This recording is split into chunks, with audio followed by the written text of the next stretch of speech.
waxbarashadu waynoo wanaage waxbarashadu waynoo wanaage walaalayaalo wada ogaada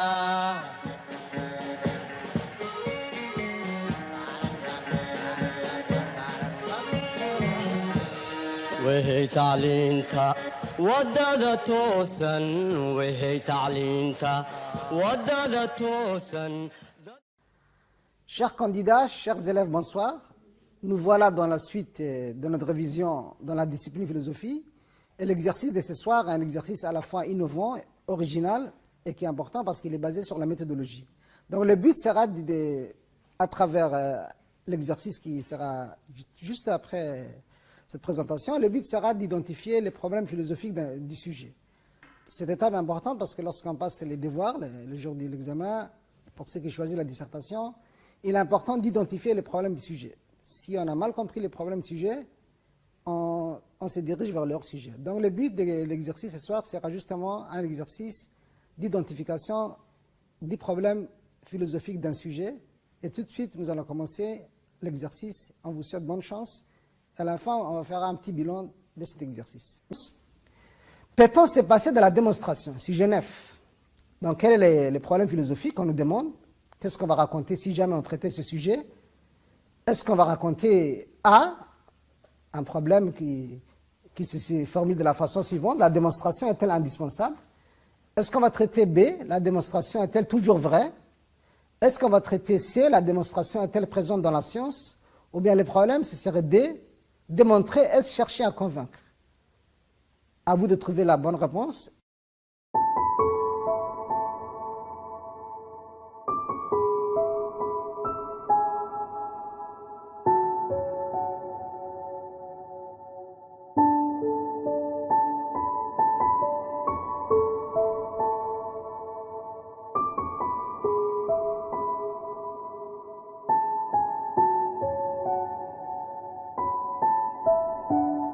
Quel est le problème philosophique entre A, B, C et D qui convient au sujet 9? Top chrono, 3-4 minutes de réflexion. J'espère que vous avez trouvé la bonne réponse et évidemment la réponse A. La démonstration est-elle indispensable? Pourquoi c'est la réponse A? Parce que lorsque dans un sujet on vous demande peut-on se passer de quelque chose, ça signifie si on peut se passer de quelque chose, c'est qu'il n'est pas important, il n'est pas indispensable. Au contraire, quelque chose dont on ne peut pas se passer, c'est vraiment nécessaire, incontournable et indispensable. Donc voilà, le sujet, c'est est-ce qu'on a besoin de démontrer ou bien des fois la démonstration n'est pas indispensable. Donc c'est la réponse A. Le reste, B, C, D, c'est hors sujet. B, la démonstration est-elle toujours vraie? Ce n'est pas le sujet. Est-ce que la démonstration est présente dans la science? On ne nous a pas demandé ça, même si la démarche scientifique est quelque part démonstrative en sciences, physique. Et enfin, démontrer, est-ce chercher à convaincre? Ce n'est pas le but du sujet. Le sujet nous invitait à savoir si la démonstration est importante ou bien on peut s'en passer. Donc la bonne réponse est A, et félicitations si vous avez trouvé la réponse A. On continue, si j'ai 10. L'interprétation peut-elle être l'affaire de tous? L'interprétation peut-elle être l'affaire de tous? Quel est le problème philosophique de ce sujet? Là aussi, 4 propositions. Est-ce que si jamais on traitait ce sujet au bac, on va partir sur la piste A? Peut-on tout interpréter? Est-ce qu'on va partir sur la piste B? L'interprétation peut-elle être subjective? Est-ce qu'on nous demande C, tout le monde a-t-il le droit d'interpréter? Ou bien on nous invite à réfléchir sur D, l'interprétation est-elle source de vérité?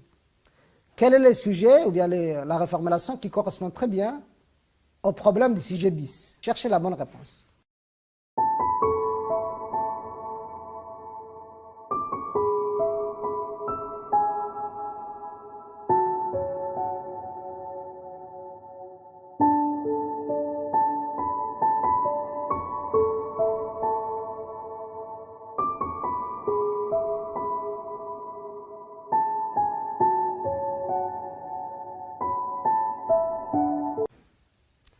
Chers élèves, chers candidats, je crois que vous avez eu le temps de bien réfléchir. Et évidemment, la réponse C est la meilleure et la plus pertinente pour ce sujet. C, tout le monde a-t-il le droit d'interpréter? Pourquoi? Parce que lorsqu'on revient au sujet 10, on nous demande quoi? est-ce que l'interprétation peut être l'affaire de tous? C'est-à-dire, lorsqu'on dit l'affaire de tous, c'est-à-dire elle concerne tout le monde est habilité à interpréter, tout le monde a le droit d'interpréter, tout le monde est bien placé pour interpréter, ou bien non, elle ne doit pas être l'affaire de tous, elle doit être réservée à ceux qui ont des compétences, qui ont le droit d'interpréter. Par exemple, l'interprétation des textes religieux, ça ne va pas être l'affaire de tous. Il faut des compétences, il faut des études dans ce domaine, ce qu'on appelle l'herméneutique religieuse ou bien l'exégèse religieuse. Ce n'est pas l'affaire de tous, c'est réservé à ceux qui sont compétents en cette matière. Donc la bonne réponse est C. Est-ce que l'interprétation est réservée à tout le monde? Bien non, c'est réservé à chacun. Donc A, B, D, hors sujet, parce que A, ça va de soi, hein. Peut-on tout interpréter? On ne nous a pas demandé ça. B, est-ce que l'interprétation est subjective tout le temps? On ne nous a pas demandé ça non plus. Et D, est-ce que l'interprétation dit la vérité? Non plus, c'est pas ça. Le sujet, c'est est-ce que c'est l'affaire de tous? Est-ce que tout le monde est habilité à interpréter? On continue avec un sujet 11 sur les vivants. On va lire ensemble. Les vivants est-il entièrement connaissable? Voilà le sujet. Qu'est-ce qu'on nous demande de traiter? Quel est le problème? Est-ce que c'est A, la connaissance du vivant a-t-elle des limites? Est-ce que c'est B, la connaissance du vivant est-elle utile? Est-ce que c'est C qu'on nous demande de traiter? La connaissance du vivant est-elle morale? Ou bien est-ce que le problème c'est D, la connaissance du vivant est-elle source de division? C'est parti. Réfléchissez et cherchez la bonne reformulation, bien les bons problèmes philosophiques.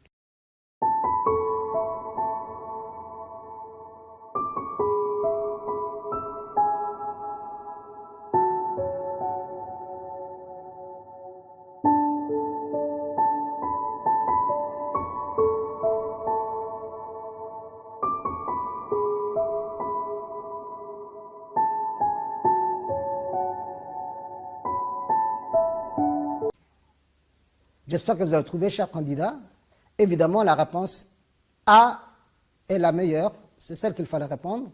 La connaissance du vivant a-t-elle des limites? Pourquoi, lorsqu'on dit entièrement connaissable, sous-entendu, est-ce que la science qui s'intéresse aux vivants peut tout connaître sur les vivants, ou bien des choses qui lui échappent, telles que les mystères de la vie, l'âme, beaucoup de maladies inexpliquées. Donc, sous-entendu, si ce n'est pas entièrement connaissable, ça veut dire que cette connaissance a des limites.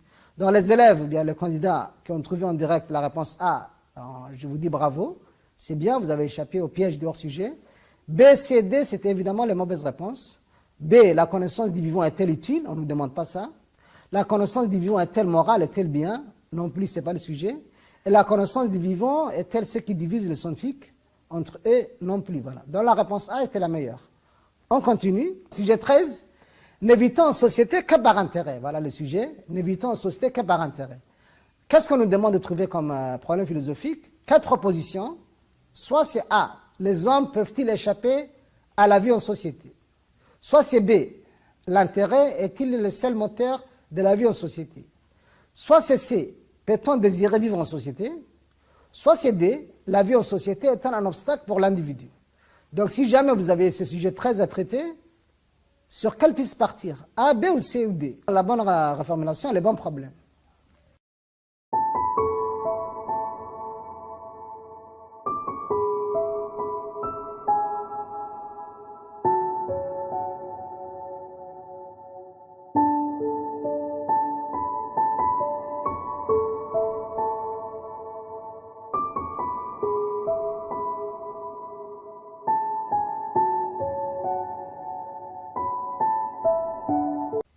J'espère que vous avez eu le temps de bien réfléchir sur ce sujet 13. Et évidemment, la bonne réponse est B.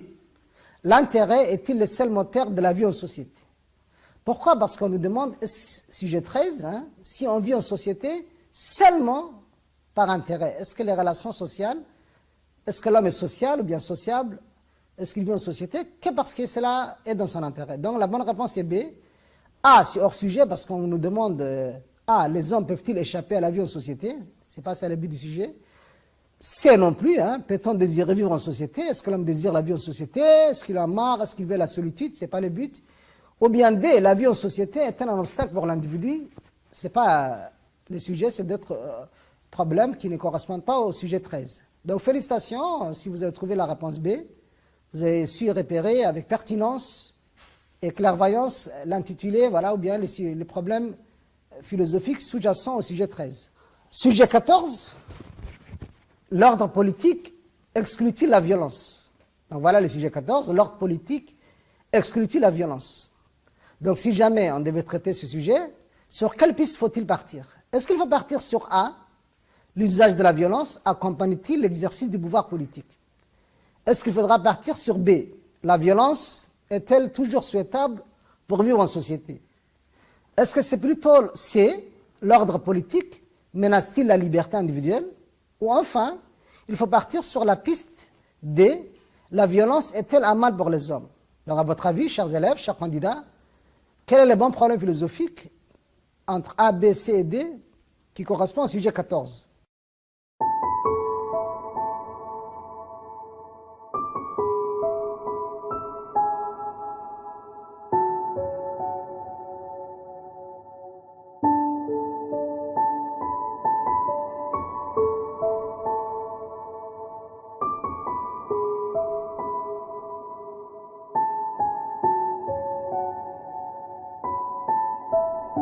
Je crois que vous avez pu repérer sans problème. Évidemment, c'est la réponse A, voilà. L'usage de la violence accompagne-t-il l'exercice du pouvoir politique? On va expliquer pourquoi, parce que le sujet 14, lorsqu'on dit l'ordre politique, c'est-à-dire l'ordre étatique, l'ordre du pouvoir politique, est-ce qu'il exclut la violence? C'est-à-dire, est-ce que l'État, dans son utilisation du pouvoir politique, est-ce qu'il a recours à la violence pour réguler la vie en société, le comportement des individus ou pas, voilà. Évidemment, donc ça renvoie à la question, à la réponse A. B, c'est hors sujet parce qu'on ne nous a pas demandé ça. La violence est-elle souhaitable pour vivre en société? Ce n'est pas le but du sujet. L'ordre politique, est-ce qu'il menace la liberté? Est-ce que le pouvoir politique est une menace pour la liberté des citoyens? On ne nous a pas demandé ça aussi. Le sujet 14 n'invite pas à cette réflexion. Et D, ça va de soi, la violence est-elle un mal pour les hommes? Ce n'est pas le sujet, voilà. Nous continuons avec le sujet 15, qui est un sujet qu'on a eu en terminale L en 2009. Y a-t-il une justice en dehors du droit? C'est une formulation assez spéciale. Y a-t-il une justice en dehors du droit? Donc si jamais vous avez à traiter ce sujet, quel est le bon problème philosophique? Comment il est formulé? Entre A, B, C et D. Est-ce que c'est A, la justice est-elle impossible à atteindre? B, la justice est-elle seulement fondée sur le droit? C, la justice est-elle l'affaire de l'État? Ou bien D, y a-t-il une justice seulement entre les êtres humains? Donc, à votre avis, quelle est la bonne proposition qui reflète très bien le problème philosophique du sujet 15? A, B, C ou D? Cherchez, après on corrige ensemble.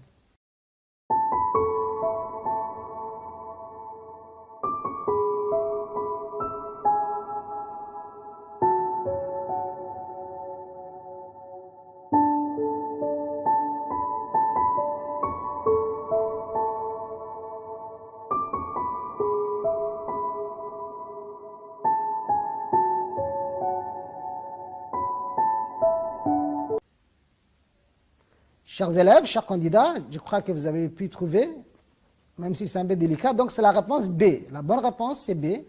La justice est-elle seulement fondée sur le droit? Je vais expliquer pourquoi. Donc pour ça, je vais revenir un peu au sujet 15. Est-ce qu'il y a une justice en dehors du droit? C'est-à-dire, lorsqu'on met de côté les droits positifs, droit pénal, droit civil et droit écrit, en dehors de ces droits-là, est-ce que dans notre vie, dans nos interactions sociales, il y a une justice? Et cette justice, est-ce qu'elle est forcément basée sur le droit ou bien elle existe en dehors du droit? Donc ça renvoie à au problème, la formulation B, la justice est-elle seulement fondée sur le droit? Ou bien, en dehors du droit, il y a une justice qui n'est pas basée seulement sur le droit et qui existe dans la conscience morale de chacun. Les parents, les enseignants sont justes envers leurs enfants, envers les élèves. Ils donnent chacun ce qu'il mérite. Et cette justice n'est pas une justice basée sur le droit juridique. Voilà, c'est une justice morale. Et elle est fondée dans la conscience morale de chacun. Il faut être juste avec les gens, et ici, on n'a pas besoin de droit. Donc, la bonne réponse, c'était B, réponse B. Si vous avez trouvé, félicitations, on vous dit bravo, vous avez échappé au piège classique du hors-sujet, au bac, voilà. Donc, ce n'est pas évidemment A, parce que A, on nous demande quoi? Si la justice est impossible à atteindre, est-ce que c'est une utopie sur Terre? Ce n'est pas ça qu'on nous a demandé. C'est la justice est-elle l'affaire de l'État? Est-ce que c'est seulement l'État qui la prend en charge? Ce n'est pas le but du sujet. Enfin, est-ce qu'il y a une justice seulement entre les êtres humains? Sous-entendu, pas entre les animaux. C'est pas ça non plus le but du sujet. Donc la bonne réponse c'est B. Bravo à ceux qui ont trouvé. On continue, un sujet sur la liberté, 16. Sujet 16, la liberté est-elle une conquête? 4 propositions. Qu'est-ce qu'on nous demande ici? Est-ce qu'on nous demande de réfléchir sur A, être libre, suppose-t-il un combat? Est-ce qu'il faut réfléchir sur B, la liberté est-elle naturelle? Est-ce qu'on nous demande de réfléchir sur les problèmes formulés par la proposition C, être libre, est-ce avoir un pouvoir? Ou bien on nous demande, la question D, la liberté est-elle un poids? Donc à votre avis, cherchez la bonne réponse entre A, B, C et D. Quelle est la bonne proposition qui correspond au problème du sujet 16? C'est parti.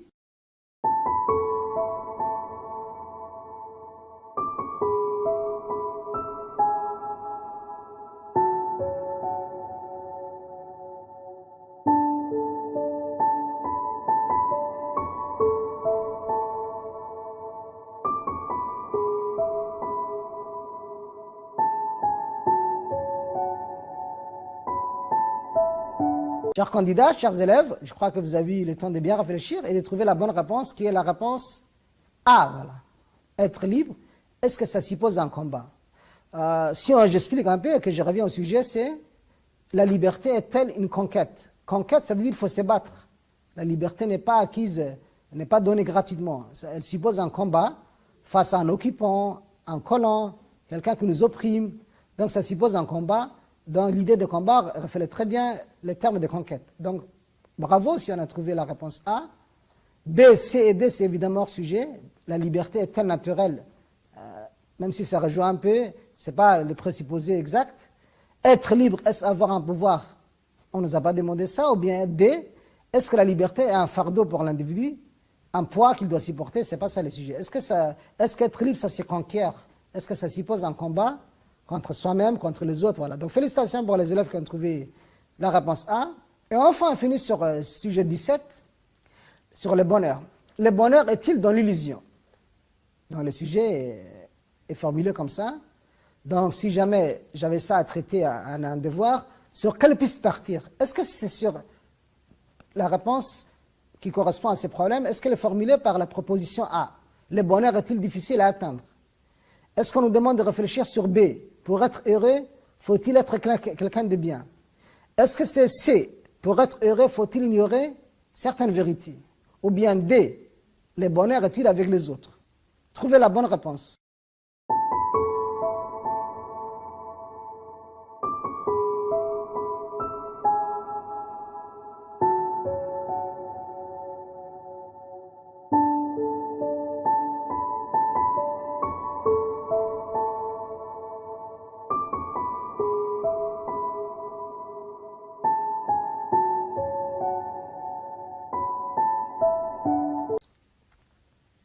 Chers élèves, chers candidats, j'espère qu'on a bien réfléchi sur ces 4 propositions. Évidemment, la bonne réponse est la réponse C. Pour être heureux, faut-il ignorer certaines vérités? Pourquoi, si je reviens au sujet 17, lorsqu'on nous demande est-ce que le bonheur est dans l'illusion? L'illusion, c'est le fait de vivre dans un monde qu'on se fabrique à soi-même, loin de la réalité, loin des choses qui peuvent nous blesser. Donc, sous-entendu, si jamais je connaissais certaines vérités sur ma vie, je serais quelque part malheureux. Donc, le bonheur, quelque part, se trouve dans le fait de croire à des choses, peut-être qui ne sont pas fausses, mais au moins la personne est heureuse dans un temps donné, le temps qu'elle ne connaisse pas cette vérité qui va chambouler sa petite vie heureuse. Donc, la bonne réponse, c'est C. Pour être heureux, est-ce que c'est souhaitable d'ignorer certaines vérités, de vivre dans un supposé bonheur détaché, voilà, des réalités qui rendraient malheureux? C'est pas A, le bonheur est-il difficile à trouver sur Terre? On ne nous a pas demandé ça.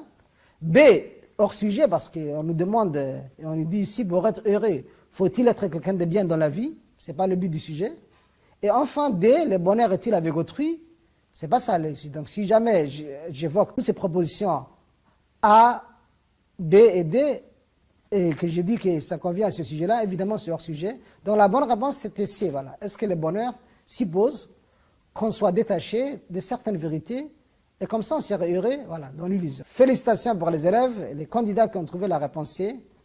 Donc voilà, chers candidats, le but de cet exercice est de repérer les problèmes philosophiques spécifiques et c'est une étape importante. Chers candidats, chers élèves, j'espère que cet exercice vous a été utile, que vous avez pu comprendre l'importance de ce genre d'exercice, à savoir l'identification du problème philosophique du sujet. Nous vous donnons rendez-vous pour d'autres types d'exercices, à la fois maintenant sur les textes et sur des citations. Sur ce, je vous souhaite une bonne soirée.